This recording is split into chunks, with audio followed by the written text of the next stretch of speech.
그동안 지난주까지 구약을 했잖아요. 사실 이렇게 그냥 간단히 훑어가기 때문에 재미는 없어요. 재미는 없는데 이것은 이렇게 해서 쓰여졌구나, 이 정도만 아시고 여러분이 성경을 읽을 때 이제 그런 내용을 좀 약간 기억하면서 읽으시면 아마 도움이 될 거고요. 이제 신약 성경, 이제 오늘 마태복음 이제 들어가는데 제가 고민을 많이 했어요. 원래는 말씀 해석으로 들어가야 은혜가 되잖아요. 또 하나님께서는 저한테 또 막 은혜를 주신 게 있기 때문에 저는 또 그 말씀을 깊이 들어가야 은혜가 되는데 그냥 개략적인 내용들만 전하게 되니까 저도 준비하면서 별로 제가 은혜가 안 되는데, 그래도 뼈대는 알아야 되겠다. 뼈대는 알고 살은 그 후에 붙이도록 이렇게 하면 좋겠어요. 자, 이제 신약은 예수 그리스도와 그의 제자들에 대해서 8명의 저자들이 쓴 겁니다. 8명의 저자가 썼는데, 또한 히브리서를 따로 누가 썼다고 보면 뭐 사도 바울이 썼다고도 하지만 조금 좀 옛날 2000년 전에 책이다 보니까 그게 누가 썼다 이렇게 막 기록해 놓지 않았기 때문에 사도 바울이 썼다고도 보고 또한 다른 저자가 썼다고도 봐요. 그러니까 이제 학자들이 그렇게 서로 그러니까 결론이 안 난 거예요. 그러니까는 사도 바울이 썼다고 하면 8분이 쓴 것이고 또 제3자가 썼다라면 9분이 쓴 것이다 라고 보시면 되겠습니다. 그래서 이 9명의 저자에 의해서 27권이 기록이 되었다라는 거예요. 그리고 신약이라는 명칭이라는 것은 신약이 있으면 뭐가 있었을 것 같아요? 구약이라는 게 있었잖아요. 구약. 그러니까 구약이라는 것은 옛 계약, 옛날 계약이라는 거예요. 그리고 신약은 새로운 계약이다라는 말씀이에요. 그래서 신약 성경은 언제 쓰여졌냐? 예수님이 가시고 나서 약 한 15년 전후부터 성경을 기록할 필요가 있었던 거예요. 왜냐하면 예수님 가시고 나서 그때까지 신약 성경 없었어요. 없었는데 자, 예수님의 말씀을 이거 기록으로 남겨둬야 되겠다. 이것을 예수님 이제 하늘나라 가시고 나서 이것들을 인지한 거예요. 그래서 제자들, 예수님과 함께 했던 제자들이 예수님과 함께 했을 때 했던 사건들과 말씀들을 이제 기억해내면서 약 한 15년 전의 말씀들 기억할 수 있겠죠. 그러니까 중요한 말씀들을 기억해내면서 이것을 이렇게 기록을 했어요. 그러다 보니까 이 성경, 이게 신약에 있는 기록들은 순서대로 기록한 건 아니에요. 순서대로. 왜냐하면은 이게 언제 한 것인지, 이게 더 앞에 있는지 뒤에 있는지 이걸 잘 모르죠. 제가 사실은 이 코로나 이후로 제가 하루에 어디 갔었던 거, 누구 만났던 거 제가 기록하다가 이게 또 한참 또 이렇게 지나다 보면 기록이 안 돼요. 이거 수첩에다 기록하다가 포기했는데 또 다시 시작을 하려고 하는데, 제가 3일 전에 만났던 사람들, 어디 갔던 것들을 기억하려면 여러분 기억날 것 같아요? 이게 잘 기억이 안 나. 이게 3일 전에 만난 건지 4일 전에 만난 건지 이게 일주일 전에 만난 건지. 어떤 분들은 주일날 안 오시는데 토요일날 청소하러 오신 분들 계셔요. 그러면 제가 이제 주일날 지나고 나서 출석 체크하는데 그분이 연상되는 거야. 교회에서 왔다 갔다 하는 생각이. 그래서 도대체 이분이 주일날 오신 거야 안 오신 거야 이렇게 하다 보면은 토요일날 청소하러 왔다 갔다 하신 건데 그것이 주일날하고 연상되는 거야. 그러니까 이게 그렇듯이 이제 제자들이 예수님의 말씀을 기록하는데 이게 예수님 초창기에 말씀하셨는지 나중에 말씀하셨는지 이것이 막 순서가 뒤죽박죽 됐다. 왜? 생각이 기억나는 대로 기록을 하다 보니까. 그럼 이해가 되겠죠? 그러니까 성경은 그래서 마태복음, 마가복음, 누가복음 왜 이렇게 순서대로 안 돼 있는가 하지만 각자 기억나는 대로 기록을 하다 보니까 이것이 그렇게 됐다라고 생각하시면 될 겁니다. 자, 그래서 이 신약 성경은 처음에 사복음서라 그래요. 복음, 사복음서. 뭐가 되죠? 마태, 마가, 누가, 요한복음, 주로 예수님의 행적에 대해서 기록된 것인데, 근데 이 사복음서도 조금 색깔이 다른 복음서가 있어요. 그 뭘까요? 요한복음. 요한복음은 좀 색깔이 다르고 관점이 달라요. 관점. 그리고 이 3복음서 마태, 마가, 누가는 관점이 같아요. 그래서 그걸 갖다가 공관복음이라 해요. 공관복음. 이 공관복음이라 그러고 예수님의 행적으로 말하자면 사복음서다. 공관복음 그러면 3복음서가 공관복음에 해당된다라는 것입니다. 자, 그리고 또한 한 권의 역사서인 사도행전. 사도행전이 역사서입니다. 이게 이스라엘의 역사들이 이렇게 사도행전 속에서 또 기록되어 있고, 또 그 다음에는 이제 교리적 내용. 주로 이제 사도 바울이 기록한 것이 교리적인 내용이에요. 여러분, 교리적인 내용이 굉장히 중요합니다. 왜냐하면은 기독교 신앙의 뼈대가 교리적인 내용들이거든요. 그래서 사실 로마서를 잘 읽어야 돼요. 그래서 여러분들 어떤 사람들 뭐 이단이냐 뭐냐 그랬는데, 이단은 막 욕한다고 막 이단이 아니에요. 교리적인 문제로다가 이렇게 봐야 되는 거예요. 교리적인 문제로 봐야지, 저 사람이 뭐 저 사기쳤대? 그거는 사이비죠, 사이비. 그러니까 이단과 사이비는 달라요. 사기치는 사람은 사이비고 그 사람은 이단이라 말하지 않아요. 그러니까 이단이라는 것은 교리적으로 다른 사람, 기독교 정통 교리와 다르게 생각하고 그걸 말하는 사람들을 이단이라고 말해요. 이단이라고. 그러니까 그거를 잘 구분할 수 있어야 되는 거야.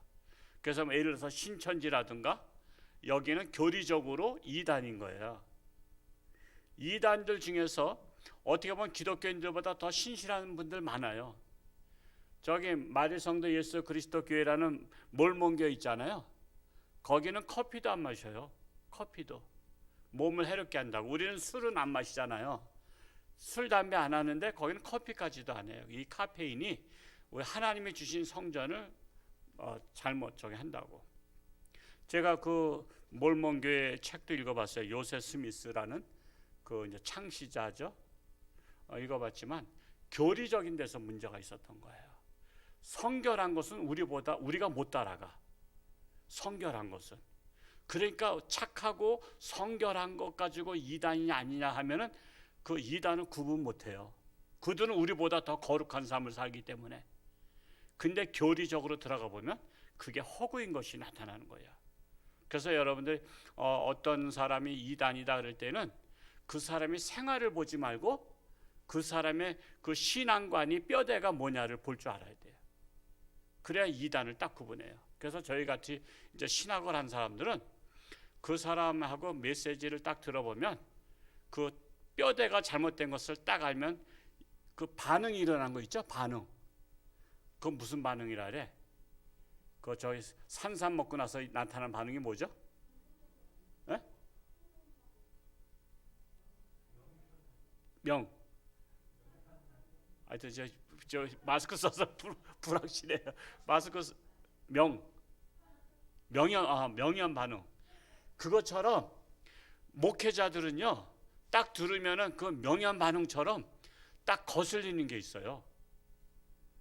생활은 거룩한데 그 사람의 메시지가 거슬려. 그래서 이단을 구분하는 거지. 여러분들이 이단들을 자꾸만 생활에서 그 남자가 뭐 섹시가 있대, 또 뭐 누가 있대, 그리고 뭐 사기쳤대. 그거는 사기꾼이고. 그냥 사기꾼과 이단은 다르다. 그래서 이걸 구분할 수 있으려면 교리적인 내용들, 사도 바울이 그 교리를 정리한 거예요. 워낙 그분이 학문이 뛰어났던 분이거든요. 아주 철학자이면서 그 당시에 최고의 학문을 배운 사람이기 때문에 하나님께서 이단을 구분하도록 하기 위해서 사도 바울을 제자 삼으셨어요. 그 외의 제자들은 조금 무식해. 갈릴리 바다에서 고기 잡고 막 학교도 안 다니고, 그러니까는 그런 교리적인 문제들을 다룰 만한 그것이 약간 인지 능력이 떨어져. 그러나 그들에게는 또 복음의 능력을 주셨고, 사도 바울에게는 기독교의 뼈대를 만드는 그 교리적인 것들을 정리할 수 있도록 그런 철학적 사고 속에서 이렇게 뼈대를 만든 거예요. 그러니까 여러분 신앙이 흔들리지 않으려면 교리를 잘 읽으셔야 돼.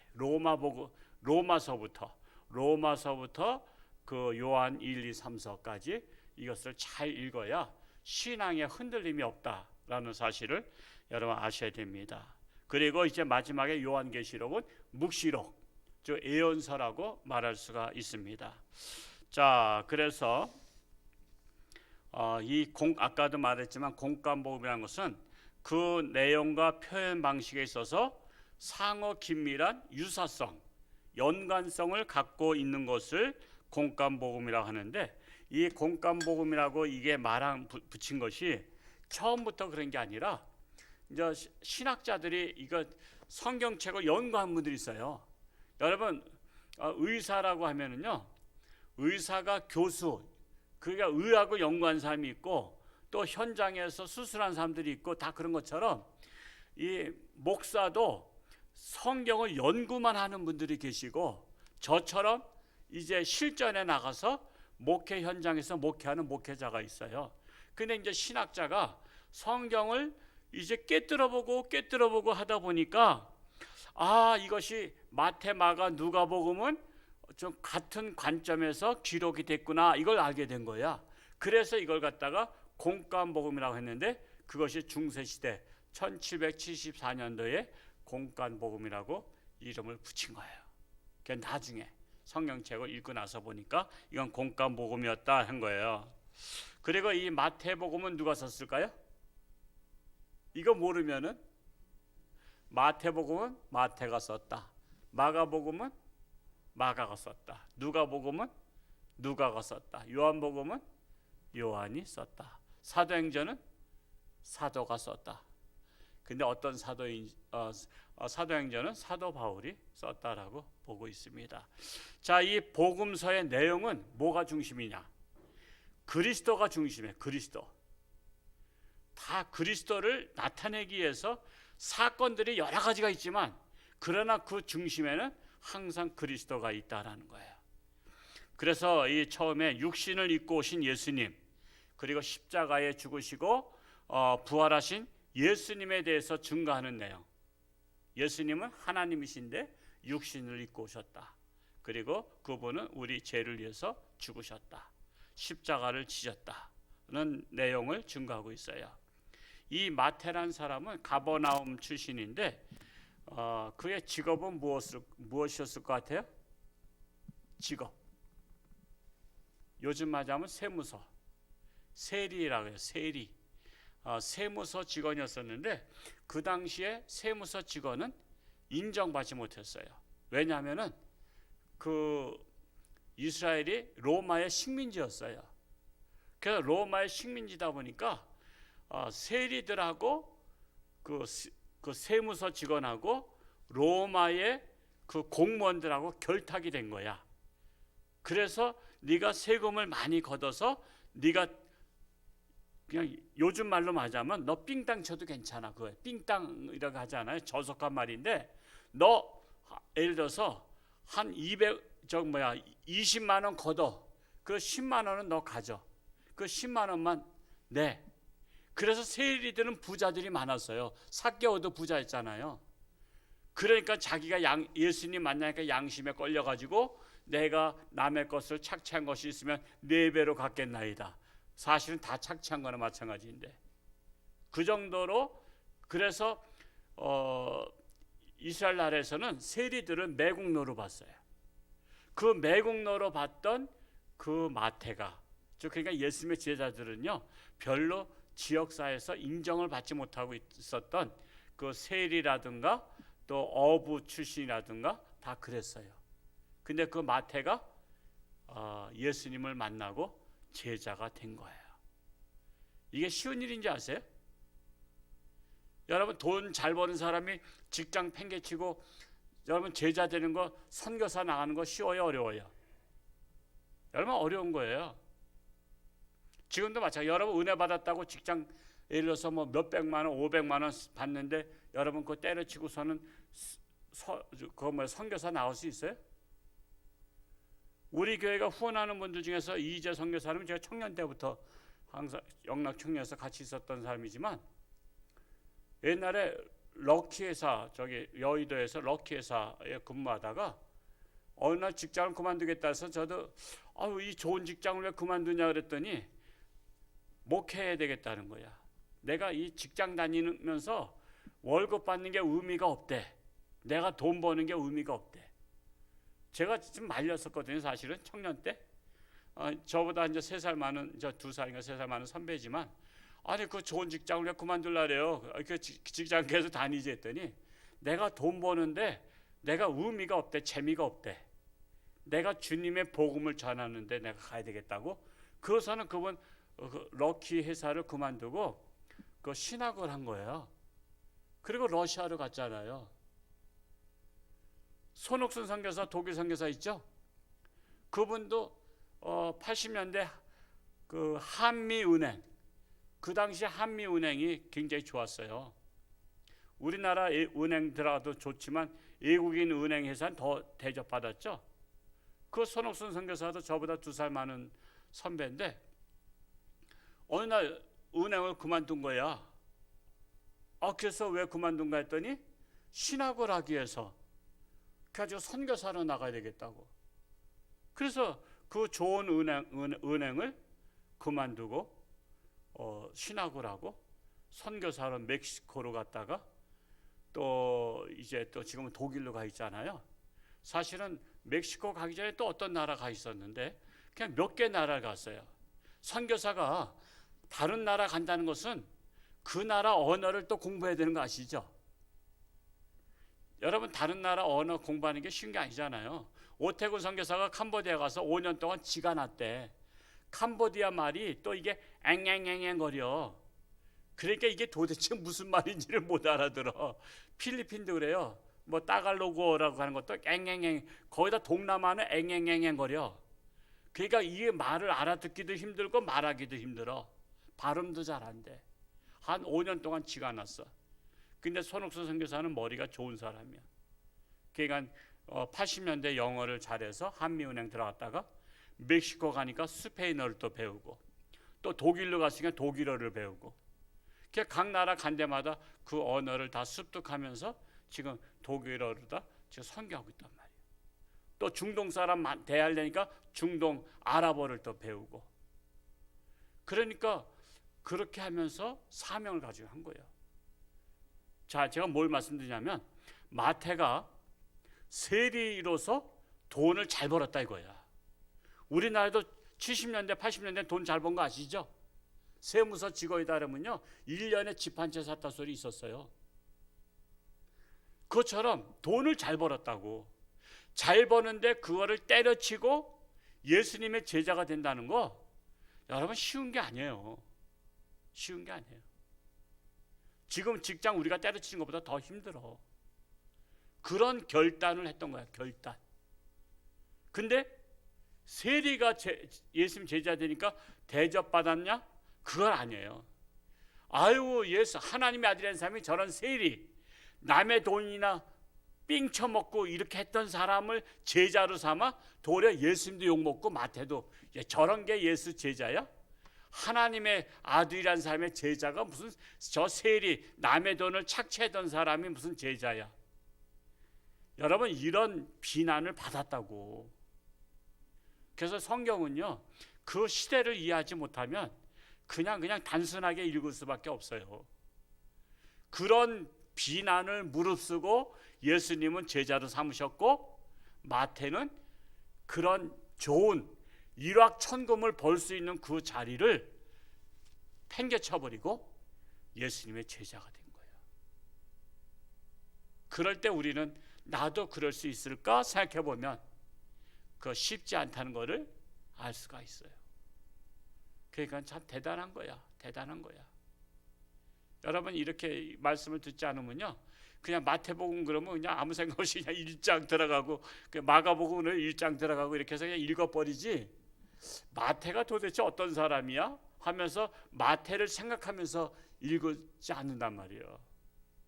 그래서 이게 제가 이제 맛보기로다 하니까 이제 마태복음 읽을 때는 이런 사람이 그 좋은 직장, 그 돈을 일확천금, 우리나라로 옛날에 세리 같으면 1년에 집 한 채씩 샀던 그렇게 떵떵거린 사람이 그거를 버리고 예수님의 제자가 됐다. 야, 이거 대단한 사람이다. 이 대단한 사람이라는 것을 우리가 알 수가 있다는 것입니다. 그래서 근데 이제 이 마태는 유대인이에요.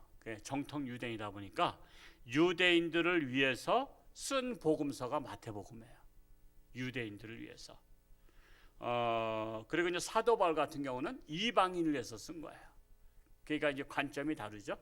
유대인들을 위해서, 사도 바울은 이방인들을 위해서 썼어요. 자, 그래서 예수님은 이스라엘의 왕이시다. 예수님은 유대인의 왕이시다. 그리고 성경에서 약속된 분이시란 것을 인식하기를 호소하고 있습니다. 그래서 마태복음에는 구약 성경을 11번이나 인용하고 있어요. 그러니까 예수님은 오실 메시아, 구약에서는 오실 메시아인데 신약에서는 오신 메시아다. 그리고 구약에서 11번씩이나 약속된 것을 인용하면서, 그러니까 예수님은 구약에서 기다리고 있던 그 메시아가 바로 예수님이다. 이거를 증명하기 위해서 구약 성경을 그렇게 예로 들었던 거예요. 그래서 복음서는 예수님의 행하신 일과 설교를 주로 기록하고 있는데, 특히 마태복음은 예수님의 그 첫 번째 설교 산상수훈, 이 산상수훈은 아주 유명한 메시지죠. 이 산상수훈을 비롯해서 12사도를 파송하시면서 하신 설교, 또 그리고 천국에 관한 설교를 비유로 말씀하셨죠. 그리고 천국 및 교회 질서에 대해서, 그리고 인자의 심판에 대해서 이런 내용들이 기록되어 있습니다. 오늘은 그냥 간단히 맛보기로 1장 18절에서 25절 읽었는데 예수님의 태어나신 사건에 대해서 기록하고 있죠. 근데 예수님의 태어나심은 어떻게 태어나셨냐? 뭐 김씨 아들로 태어났고 박씨 아들로 태어난 게 아니라 예수님은 성령으로 잉태해서 태어나셨다. 그러니까 육신의 아버지는 그냥 호적상의 아버지지 사실은 육신의 아버지의 피를 하나 1도 물려받지 않은 거예요. 성령으로 잉태한 거예요. 성령으로. 그래서 성령으로 잉태된 사건을 소상에 기록하고 있는데, 성령으로 잉태된 사건은 구약에서 이미 예언하고 있다라는 거예요. 우리 1장 23절을 한번 읽어볼까요? 1장 23절 시작. 보라, 처녀가 잉태하여 아들을 낳을 것이요 그의 이름은 임마누엘이라 하리라 하셨으니 이를 번역한즉 하나님이 우리와 함께 계시다 함이라. 이 말씀이 구약에 어디 있어요? 이사야 7장 14절 밑에 있죠. 이사야 7장 14절에 그 이제 기억이라고 한 것은 이 한 장에 구약을 인용한 것을 2개가 있으면 기역 니은, 3개 있으면 기역 니은 디귿 이렇게 해서 이렇게 다른 거예요. 근데 이제 기억이라는 거 하나 있잖아요. 여기에서는 구약 하나를 인용했다 그래서 이사야서 7장 14절에 보라, 처녀가 잉태하여 아들을 낳았다. 그러니까 임마누엘은 뭐예요? 하나님이 우리와 함께 계시다라는 뜻이에요. 우리와 함께 계시다는 것은 뭐죠?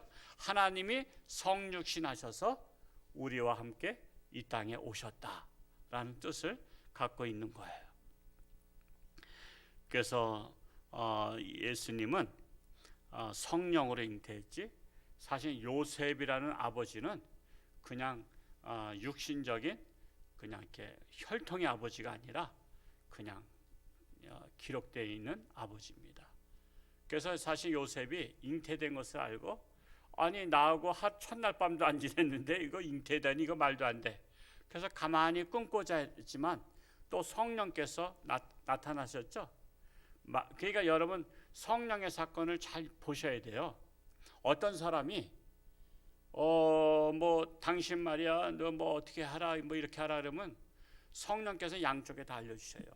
그렇지 않고 잘못하면요, 우리 어떤 분이 우리 상담을 했어요. 저한테 뭐 해외에서 오신 목사님이 이렇게 뭐 안수 뭐 하기 원하신다고. 그래서 자기가 기도해 보니까 당신 그 안수 받아서 방언 기도 받게 하라고 그런다. 그래서 제가 그랬어요. 딱 벌써 명현 반응이 일어나잖아. 산삼 먹으면. 그것처럼 그건 분명 이단입니다 그랬어요. 이단이라고. 여러분, 질서라는 게 있어요. 여러분, 아무한테나, 저도 안수 안 해줘요. 아무한테도 안 하고, 여러분 아무 데 가서나 머리 뒤밀면 안 돼요. 그냥 이단들이 그렇게 해요.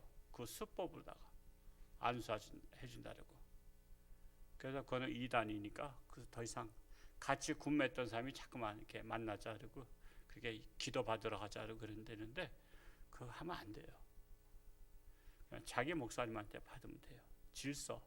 하나님은 질서의 하나님이셔요. 그래서 딱 벌써 딱 얘기를 들으니까 이단인 거야. 그런 식으로 접근을 합니다 요즘에. 그래서 그런데 빠지지 않길 바래요. 그래서 성령께서는요 다 이렇게 해요. 그리고 상대방이 당신 꼭 기도 받아야 된다, 그래서 능력 받아야 된다고 나한테 말씀하셨다 그러면 그 성령께서 저에게도 말씀하시면 내가 그때 갈게 그러면 돼요. 성령은 양쪽. 지금 마리아에게 미리 알려주셨죠? 네, 잉태한다고. 근데 그걸 받아들였어요. 근데 요셉은 몰라. 근데 마리아가 그걸 얘기하면은 요셉이 이해할까? 이해 못하죠. 변명하는 거로 알고요. 야, 네가 말이야 어떤 남자랑 자고 나서 뭐 나한테 거짓말해? 그럴 수 있어요. 근데 성령께서 요셉에게도 나타났잖아요. 그래서 성령께서는 양쪽에 다 해서 알려주신 거예요. 그런 사건들이 많죠. 그런 사건들이.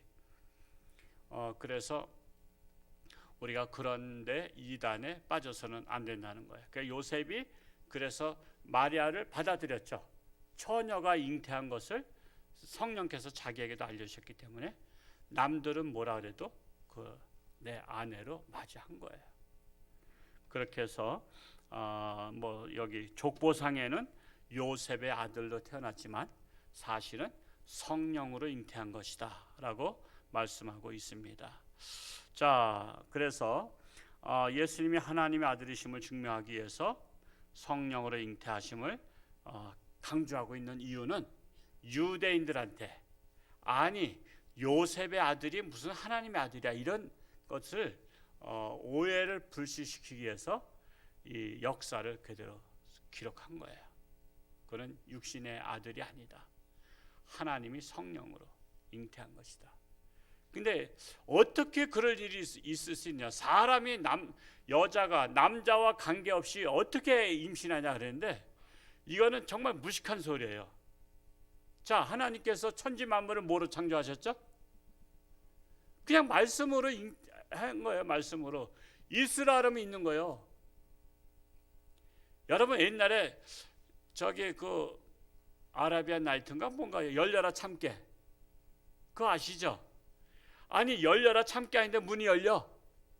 근데 내가 어렸을 때는 그 책을 읽으면서 너무 황당한 거야. 아니 문을 잡아당기든지 밀든지 해야 열리지 열려라 참깨 한다고 열려? 근데 여러분 카메라 거기에다가 그 입력돼 있죠? 뭐라 그래요? 김치 그러면 찍혀. 그렇게 맞나?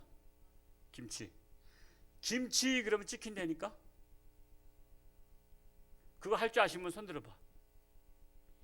잘 안 쓰시나 봐? 그러면 할 줄 아시면 손 내려봐요. 다 아시네. 저도 그건 제 거 있어요. 그러니까 김치 그러면 찍히는 거야. 김치 그러면. 그러니까 열려라 참깨나 김치 그러면 찍히는 거나. 요즘은 리모컨 가지고 자동차까지 갈 필요도 없이 멀리서도 열잖아. 그냥 딱 누르면 열리잖아. 뭔가 전파가 같잖아. 보이지 않는 것이 같단 말이야. 보이지 않는 능력이 같다고. 그러니까 우리가 과학이 발달되면 발달돼서 기독교가 없어진다고 생각했는데 없어지는 게 아니라 하나님은 말씀으로 모든 걸 창조하실 수 있구나.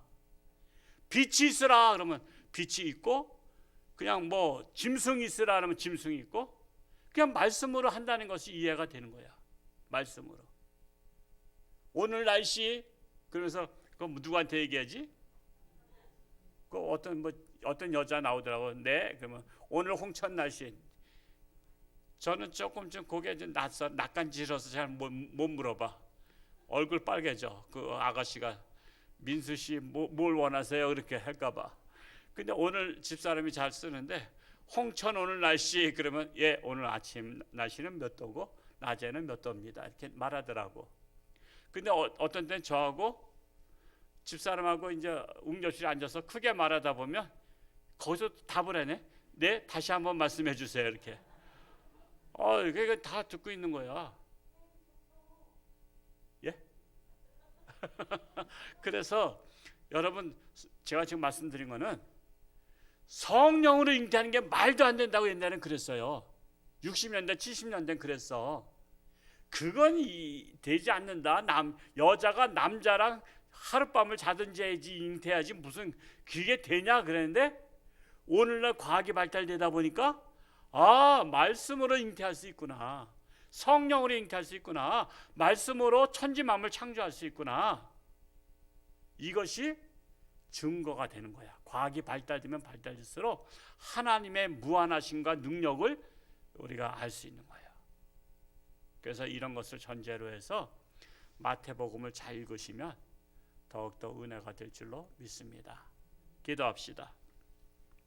할렐루야. 고맙고 감사하신 아버지 하나님, 참으로 세상에서는 교회 가면 코로나 걸린다고 하지만 그러나 우리는 최선을 다해서 우리는 코로나에 걸리지 않도록 만반의 준비를 하고 하나님을 찬양하며 예배를 드립니다. 참으로 홍천주안교회 함께 하신 아버지 하나님, 한국교회가 1년 사이에 100명 교회 10,000개가 없어졌다고 하는데 우리는 더욱더 하나님을 바라보며 누가 뭐라 해도 우리는 하나님 앞에 가까이 나가는 자가 되어서 하나님의 사랑과 하나님의 복을 누린 자가 되게 하여 주옵소서. 우리 홍천주안교회 지금까지 지켜주신 아버지 하나님께서 앞으로도 지켜주시고 함께 하실 줄로 믿습니다. 우리 홍천주안교회의 간절한 기도가 홍천군을 살리고 나라를 살리는 이 사명을 감당케 하여 주옵소서. 아직도 육신의 질병으로 또한 코로나로 인한 질병으로 고통 속에 있는 자들 위해 하나님의 능력의 손길로 함께하사 깨끗함을 받고 하나님의 살아 역사심을 체험하는 우리 모든 성도들, 백성들이 되게 하여 주옵소서. 예수님의 이름으로 축복하며 기도하옵나이다. 아멘.